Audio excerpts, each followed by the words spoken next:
ৰঞ্জিত কুমাৰ দাস এগৰাকী অভিজ্ঞ ৰাজনৈতিক নেতা ভাৰতীয় জনতা পাৰ্টিৰ এটা সময়ৰ সভাপতি দায়িত্বতে পালন কৰিছিল বিধায়ক মন্ত্ৰী আদি বহু দায়িত্ব পালন কৰিছিল আৰু শেহতীয়াকৈ যেটো ভবানীপুৰ সৰ্ব সমষ্টি আছে তাত সেই সমষ্টিৰ পৰা বিজেপিৰ প্ৰাৰ্থী তেওঁই এই বিস্ফোৰক পোষ্ট দিছে নমস্কাৰ স্বাগতম ষ্টুডিঅত মই প্ৰাঞ্জল তেওঁ লিখিছে এই পোষ্টত যে সন্মুখৰ শত্ৰুৰ প্ৰত্যাহ্বান নেওচা সহজ কিন্তু স্বপ্নবিহী গদ্দাৰৰ কুটিল চক্ৰান্ত উফৰাই ৰাইজৰ স্বাৰ্থত কাম কৰি যোৱাটোৱে এতিয়া মোৰ দৃঢ় সংকল্প কি লিখিছে পোষ্টত ৰঞ্জিত কুমাৰ দাসে মই কেৱল কমিউনিষ্টৰ বিৰুদ্ধে যুঁজ দিয়া নাই মই যুঁজ দিব লগা হৈছে আমাৰ মাজতে আপোন ৰূপে স্বপ্নবিহত লুকাই থকা কিছুমান গদ্দাৰৰ বিপক্ষেও আপোন ৰূপে লুকাই থকা কিছুমান গদ্দাৰ মানে বিজেপি দলৰে কিছুমান নেতাৰ প্ৰতি আঙুলি টোৱাইছে নেকি ৰঞ্জিত কুমাৰ দাসে তেওঁ আখে-পাখে থকা তেওঁৰ খুৱেবায়ে থকা একাংশ নেতাৰ বাবে তেওঁ এবাৰ কৰবাত সংকটৰ সন্মুখলৈ যোৱাৰ কিবা দিশ দেখা পাইছে নেকি যাৰ বাবে ৰঞ্জিত কুমাৰ দাসে এই কথাখিনি লিখিব লগা হৈছে কৰবাত তেওঁৰ এইবাৰৰ নিৰ্বাচনী যুঁজখন আপোন লোকৰ বাবে অলপ কণ্টকময় হ'ল নেকি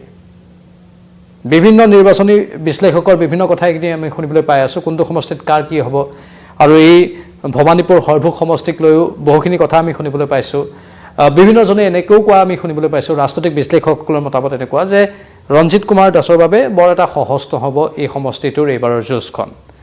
ৰঞ্জিত কুমাৰ দাস কৰবাত এবাৰ হোলঠেকত পৰিল মনোৰঞ্জন তালুকদাৰৰ বিৰুদ্ধে সেই কথাবোৰো বিভিন্ন জনে কোৱাকৈ কৰিছে আৰু সমষ্টি পুনৰ নিৰ্ধাৰণৰ পাছত এই সমষ্টিটোত বহুখিনি বিশেষ দিশ দেখিবলৈ পোৱা গৈছিল এই সমষ্টিটোৰ জনগাঁথনিৰ ওপৰতো বহুখিনি কথা কোৱা হৈছিল স্বাভাৱিকতে সেইবোৰ কথা বাৰু থাকিবই কিন্তু কৰবাত নিজৰ মানুহেই ৰঞ্জিত কুমাৰ দাসৰ বাবে প্ৰত্যাহ্বান হৈ থিয় দিলে নেকি গদ্দাৰী কৰিলে নেকি চিপ্ৰাং মাৰিলে নেকি সেই প্ৰশ্নটো আহিছে আৰু চিপ্ৰাং মৰা কামটো কোনে আচলতে কৰিলে এতিয়া তেওঁ কৈছে ৰঞ্জিত কুমাৰ দাসে যে গোটেইখিনি ইয়াতে তেওঁ সদৰি কৰা নাই তেওঁ কৈছে দ্বিতীয় খণ্ডৰ বাবে অপেক্ষা কৰক এই দ্বিতীয় খণ্ডৰ বাবে অপেক্ষা কৰক বুলি কৈ তেওঁ এই সমগ্ৰ ঘটনাক্ৰমত অধিক কৌতূহলৰ সৃষ্টি কৰিছে আৰু ৰহস্যৰ সৃষ্টি কৰিছে স্বাভাৱিকতে সকলোৰে মনত এই বিষয়টো এতিয়া খুদুৱাই থাকিব যে দ্বিতীয় খণ্ডত কি থাকিব বা ৰঞ্জিত কুমাৰ দাসে আচলতে কালৈ আঙুলি টোৱাইছে এনেও আমি জানো যে নিৰ্বাচনৰ সময়ত এনেধৰণৰ বহু ঘটনা পৰিঘটনা থাকে বহু কথা থাকে বহু ফেক্টৰ থাকে যিবোৰ ফেক্টৰে ক্ৰিয়া কৰে কিন্তু যেতিয়া নিজৰ মানুহে মানে নিজৰ দলৰ মানুহে যদি কৰবাত চিপ্ৰাং মৰা ৰাজনীতি কৰে তেনেহলে সেই ফেক্টৰ বা সেই ডাঙৰ ডাঙৰ প্ৰত্যাহ্বানবোৰকো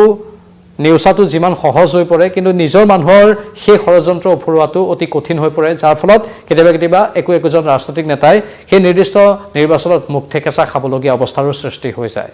ৰঞ্জিত কুমাৰ দাসে সেইবোৰে ইংগিত প্ৰদান কৰিছে নেকি নিৰ্বাচন হৈ গ'ল ফলাফল ঘোষণা কৰিবলৈ 8 দিন মাজত এইখিনি সময়খিনিত ৰঞ্জিত দাসে এইখিনি কথা কিয় কৈছে তেওঁ হয়তো ভালদৰে পৰ্যবেক্ষণ কৰিলে পৰ্যালোচনা কৰিলে আৰু বিভিন্নজনৰ ইনপুট হয়তো সংগ্ৰহ কৰিলে তাৰপাছত তেওঁ গম পালে যে খেলিমেলিটো ইয়াতেই হৈ গ'ল ঠিক তেনেধৰণৰ নেকি কথাখিনি যাৰ বাবে এই কথাখিনি এতিয়া লিখিবলৈ বাধ্য হৈছে দলীয় অন্তঃকলহৰ এয়া ইংগিত নেকি সেই বিষয়টো এতিয়া সন্মুখলৈ আহিছে মই কেৱল কমিউনিষ্টৰ বিৰুদ্ধে যুঁজ দিয়া নাই মই যুঁজ দিব লগা হৈছে আমাৰ মাজতেই আপোন ৰূপে স্বপ্নবিহত লুকাই থকা কিছুমান গদ্দাৰৰ বিৰুদ্ধে সেই কথাখিনি লিখিছে ৰঞ্জিত কুমাৰ দাসে ইয়াত গদ্দাৰ মানে বিশ্বাসঘাতক শব্দটোৰ ব্যৱহাৰে স্পষ্ট কৰে যে তেওঁ কেৱল বিৰোধী পক্ষৰেই নহয় বৰঞ্চ নিজৰ দল বা মিত্ৰজোঁটৰ ভিতৰৰে কোনো পক্ষৰ পৰা প্ৰত্যাহ্বানৰ বা বাধাৰ সন্মুখীন হৈছে নাম পুঞ্চাতে তেওঁ কৈ দিয়া নাই তেওঁ কৌশলী স্বাভাৱিকতে ৰাজনৈতিক নেতা যিহেতু সেয়েহে তেওঁ এইখিনি সময়ত অলপ ধৈৰ্যৰ সহায় লৈছে আৰু ৰাজনৈতিক নেতাসকলৰ বাবে ধৈৰ্যৰ পৰীক্ষাটোৱে সৰ্বোত্তম পৰীক্ষা বুলি কোৱা হয় আৰু এইখিনি সময়ত তেওঁ ধৈৰ্য সহকাৰে এটাকৈ তেওঁ গোটেইখিনি তথ্য যেন আগবঢ়াবলৈ বিচাৰিছে প্ৰথমে এটা চেপ্টাৰ দিলে তাৰপিছত এটা চেপ্টাৰ দিব তেওঁ যেহেতু নিজে লিখিছে তলত যে দ্বিতীয় খণ্ডৰ বাবে অপেক্ষা কৰক কৌতূহলৰ সৃষ্টি কৰিছে ৰাজনৈতিক প্ৰত্যাহ্বান পোষ্টৰ শিৰোনামত তেওঁ উল্লেখ কৰিছে যে সন্মুখৰ শত্ৰুক অৰ্থাৎ বিৰোধী দলক সন্মুখৰ শত্ৰু বুলি কৈ তেওঁ মনোৰঞ্জন তালুকদাৰৰ কথাই কৈছে তেওঁৰ বিৰোধী যিহেতু নেতা সন্মুখৰ শত্ৰুক পৰাস্ত কৰা সহজ কিন্তু স্বপ্নবিহী গদ্দাৰৰ কুটিল চক্ৰান্ত উফৰাই ৰাইজৰ স্বাৰ্থত কাম কৰাটোহে তেওঁ এতিয়া মূল সংকল্প বুলি উল্লেখ কৰিছে ইয়াৰ পৰা বুজা যায় যে নিৰ্বাচনী যুঁজত তেওঁ এক প্ৰকাৰৰ আভ্যন্তৰীণ ষড়যন্ত্ৰৰ বলি হোৱাৰ আশংকা কৰা হৈছে আভ্যন্তৰীণ সংঘাত মানে তেওঁৰ দল বা মিত্ৰ দলৰ কাৰোবাৰ পৰা তেওঁৰ বাবে বৃহৎ হয়তো প্ৰত্যাহ্বান আহিছিল কোনোবাই হয়তো অতি ভয়ংকৰ ষড়যন্ত্ৰ ৰচনা কৰিছিল তেনেধৰণৰ ইংগিতেই ৰঞ্জিত কুমাৰ দাসে দিছে ধাৰাবাহিক প্ৰকাশৰ ইংগিতো যিহেতু দিছে ইতিমধ্যে আমি কৈছোঁ যে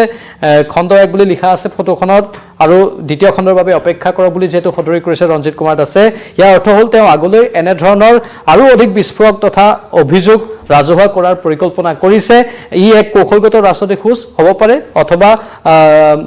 আন কেতবোৰ কথাও ইয়াত থাকিব পাৰে যেটো আমি ক'লোৱে ইতিমধ্যে বা ভোটাৰ আৰু সমৰ্থকসকলৰ দৃষ্টি আকৰ্ষণ কৰিবলৈ এটা চেষ্টাও হ'ব পাৰে বুলি বিভিন্নজনে অৱশ্যে সদৰি কৰিছে যি কি নহওক এই সকলো কথা এতিয়া যেহেতু নিৰ্বাচন হৈ গ'ল সেইখিনি এতিয়া আৰু ভোটাৰৰ দৃষ্টি আকৰ্ষণ কৰাতকৈ তেওঁৰ মনত ভিতৰত থকা ক্ষোভ আৰু অসন্তুষ্টিখিনি প্ৰকাশ কৰাটোহে এতিয়া মূল কথা হ'ব তেওঁৰ বাবে সেইখিনি হয়তো তেওঁ কৰিবলৈ চেষ্টা কৰিছে যেহেতু তেওঁ ভৱানীপুৰ সৰ্বসমষ্টিৰ বিজেপি প্ৰাৰ্থী হিচাপে নিজৰ পৰিচয় দিছে গতিকে এই সংঘাত সেই নিৰ্দিষ্ট ভৌগোলিক এলেকাৰ ৰাজনৈতিক সমীকৰণৰ সৈতে জড়িত আছে আৰু স্বাভাৱিকতেই এই ৰাজনৈতিক সমীকৰণত এবাৰ আমি কৈয়ে আছিলোঁ যে এবাৰ বৰ এটা সহজ নহ'ব এই ৰাজনৈতিক সমীকৰণ বিভিন্ন ৰাজনৈতিক বিশ্লেষকসকলৰ মুখত আমি তেনেধৰণৰ কথা শুনিবলৈ পাইছিলোঁ যে এই যিটো সমষ্টি আছে সেই ভৱানীপুৰ সৰ্বসমষ্টিটোত ৰঞ্জিত কুমাৰ দাসৰ বাবে এটা বৰ সহজ যুঁজ নহ'ব আৰু তেওঁক তাত প্ৰক্ষেপ কৰা বিষয়টোক লৈ বিভিন্নজনে প্ৰশ্ন তুলিছিল যে আচলতে ৰঞ্জিত কুমাৰ দাসক ক'ৰবাত বিপদৰ মাজলৈ ঠেলি দিয়া হৈছিল নেকি তাত জনগাঁথনিগত বা আন কেতবোৰ কথা যিহেতু আছিলে সেয়েহে সেই বিষয়টো কেৱল ৰাজনৈতিক বিশ্লেষকসকলে কৈহে আছিল আৰু এতিয়া অৱশেষত ৰঞ্জিত কুমাৰ দাসে নিজেই বিস্ফোৰণ ঘটাই দিছে মুখ খুলি দিছে এটা সময়ৰ বিজেপিৰ ৰাজ্যিক সভাপতিৰ দায়িত্ব পালন কৰিছিল অভিজ্ঞতাপুষ্ট এগৰাকী ৰাজনৈতিক নেতা তেওঁৰ ভাৱমূৰ্তিৰ কথা নতুনকৈ কোৱাৰ কোনো প্ৰয়োজন নাই স্বাভাৱিকতেই তেওঁ নিজেই নিজৰ ঘৰতে খেতি বাতি কৰি বহুতৰে দৃষ্টিও আকৰ্ষণ কৰিছিল সামাজিক মাধ্যমত এটা সময়ত বহুত বেছি সক্ৰিয় হৈ আছিল কিন্তু এইবাৰৰ নিৰ্বাচনত ৰঞ্জিত কুমাৰ দাসৰ সেই পূৰ্বৰ যিটো ব্যক্তিত্বত যেনেধৰণে পূৰ্বতে ফুটি উঠিছিল সততে সংবাদ মাধ্যমৰ সৈতে একেলগে মিলামিছা কৰা অথবা সামাজিক মাধ্যমত অতি সক্ৰিয় ভূমিকা পালন কৰা ব্যায়াম কৰা ফল মূলৰ খেতি কৰা শাক পাচলিৰ খেতি কৰা যিবোৰ বিভিন্ন পোষ্ট তেওঁ পূৰ্বতে দি আহিছিল এইবাৰৰ নিৰ্বাচনৰ সময়ত তেওঁৰ সেই পোষ্টবোৰ তেনেধৰণে আমি দেখিবলৈ পোৱা নাই ক'ৰবাত সেই যিটো সবল ব্যক্তিত্ব এটা সময়ত আছিল এইবাৰত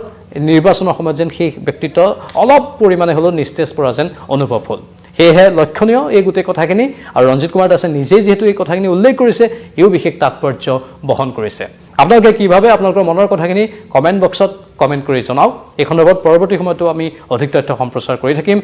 চাই থাকক নিউজ 18 অসম নৰ্থ ইষ্ট নমস্কাৰ